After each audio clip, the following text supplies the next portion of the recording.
All right, check this out, man. This is solid metal, all right?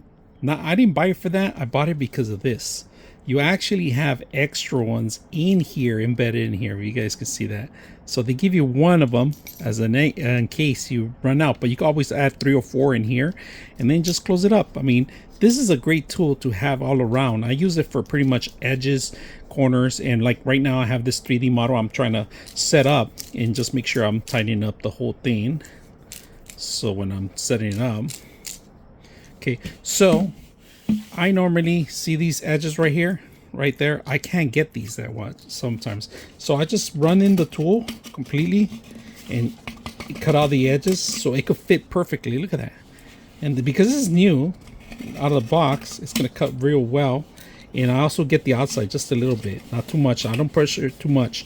And then of course the edges of the actual light bulb area where it's going to tie in, just make sure I get some of the edges.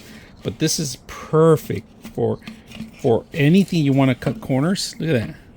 And of course this one has a lot of edges I got to clean up, so cleaning up is going to be an easy task with this system. Just cutting, making sure that the light bulb is going to fit.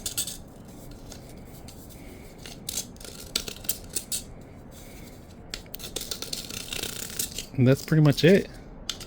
I'm gonna sand some of it right now, but I like how the system works real good. I use this so much. I mean, for corners, some of the edges are hard to get with this, but this is normally gonna get the lips of the, or some edges on the actual model. And now let me see if it actually, because it wasn't fitting, so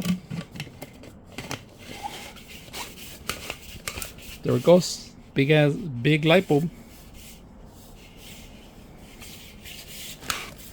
Still need a little bit more, but clean it up as much as we can in there.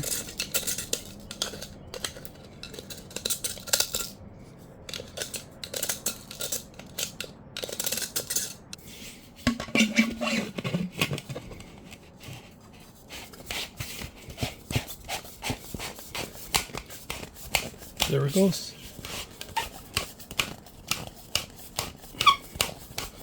Perfect. I gotta sand it some more, but overall it came out really good. I'm gonna just do the wiring and we're all set.